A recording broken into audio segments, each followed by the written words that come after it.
All right, in this video, we're going to discuss another type of reaction. We just got done doing the precipitation metathesis reactions. We're going to continue along that vein. You'll see the similarities as soon as we get into that. But first, we need to define what acids and bases are. So we'll spend this part of the video defining that, giving you some definitions, and looking a little bit closely.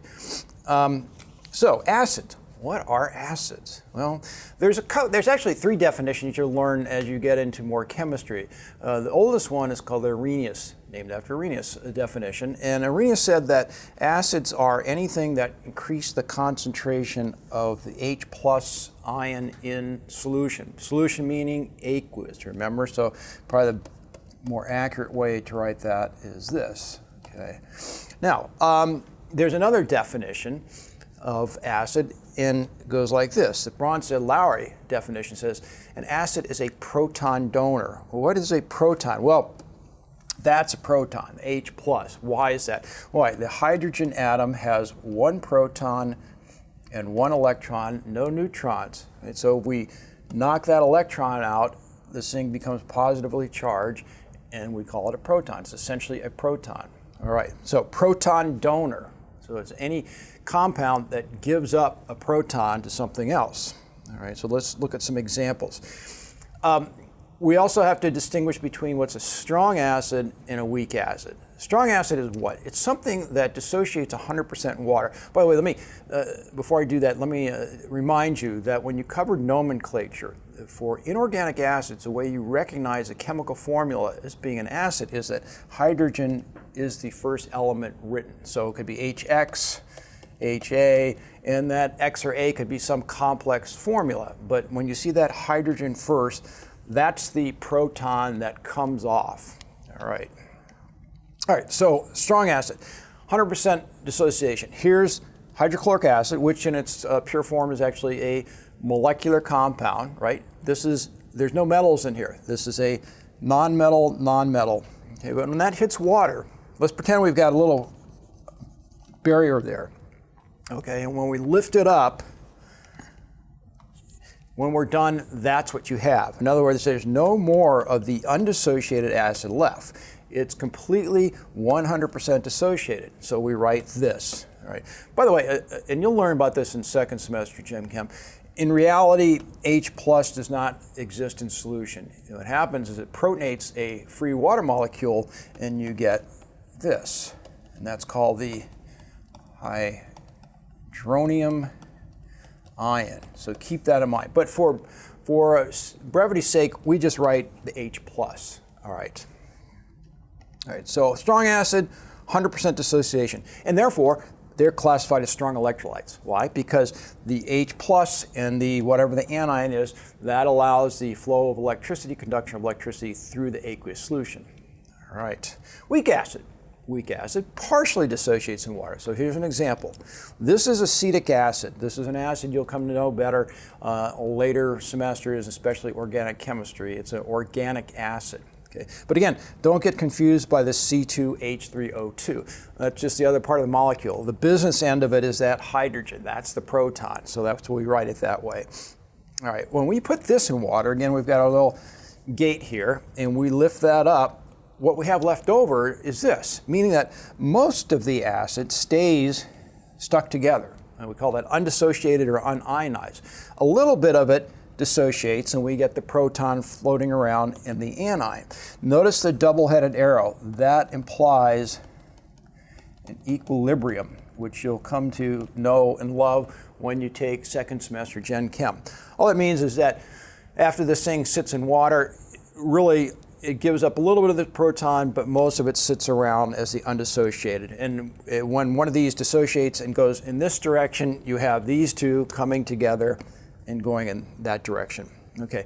Because of this partial dissociation, partial ionization, we call that a weak electrolyte. Why? Because it releases less cations and anions into the water to conduct electricity. All right. So what are the strong acids? I'll do you a favor and tell you, you should memorize them now because when you get in second semester Gen Chem, you'll need to know these. And fortunately, the list is short. Some people talk about 6, some people talk 7. I'll give you all 7 of them. Hydrochloric acid, hydrobromic acid, hydroiodic acid. Don't forget your rules for naming acids from the nomenclature sessions. Nitric acid, nitric, not nitrous. Nitrous is this. All right, that's a weak acid. Okay. Sulfuric acid, perchloric acid, and some people add to this list of strong acids the chloric acid. We'll just leave it at these 7 for right now. So you do yourself a big favor to memorize these, because this will help you when you're writing down equations. You'll know that any of these, whatever that X is, when you're done 100%, and you've got this. All right. All right. Acids, bases. What are bases? Well, the Arrhenius definition of base is a substance that increase the hydroxide ion when dissolved in water. Hydroxide ion is this. This is one of the smaller polyatomic ions that you were required to memorize when we hit nomenclature. Remember, the OH, it's really a molecular compound of 2 atoms stuck together, hydrogen and oxygen, and it has a net negative charge. Okay, so what a base is something that increases the hydroxide ion concentration in water. Now, you'll learn also in second semester Gen Chem that in pure water, you have a little bit of this and a little bit of the proton floating around anyway. In other words, water does this sort of thing.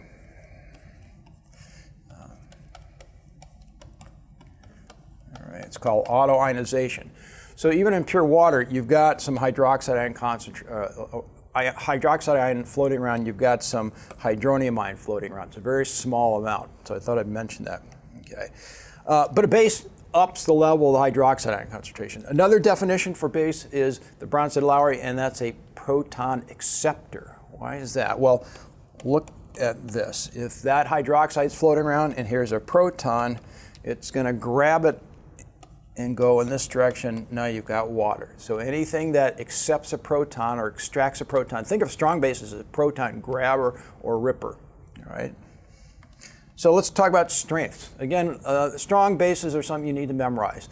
And it's really any of the group 1 metal or group 2 metal hydroxide. So here's the group 1, lithium, sodium, potassium. Okay, you rarely see rubidium.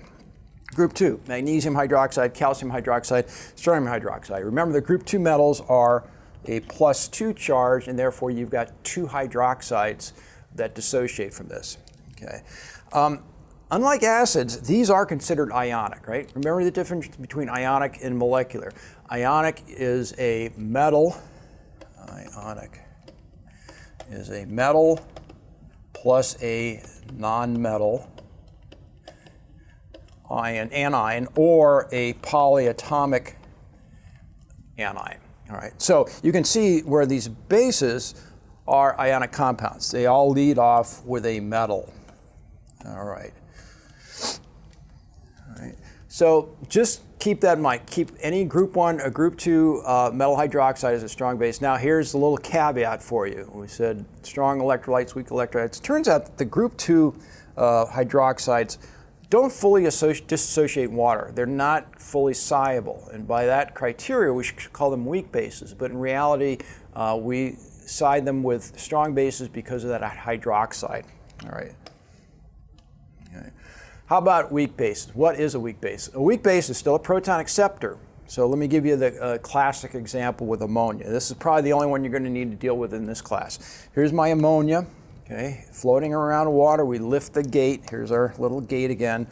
Lift the gate, and what we end up with is this.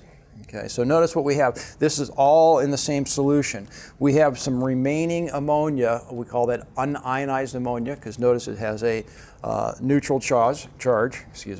But we have part of the molecule that has accepted that proton acceptor. And remember, this is ammonium. Okay, ammonium, not ammonia.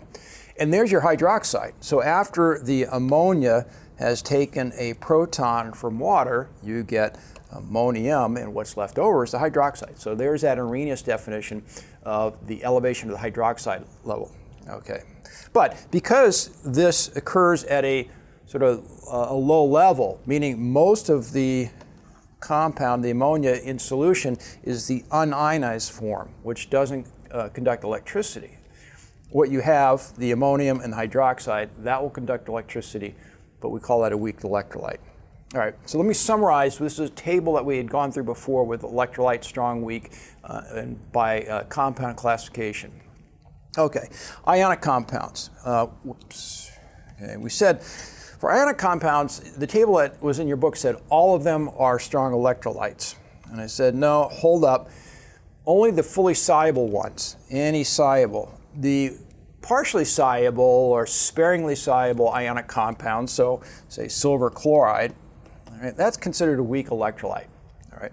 How about molecular compounds?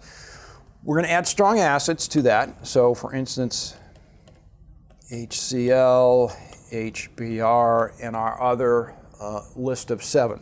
Okay. The weak acids or bases, those are weak electrolytes. Okay. All other molecular compounds are non-electrolytes. All right.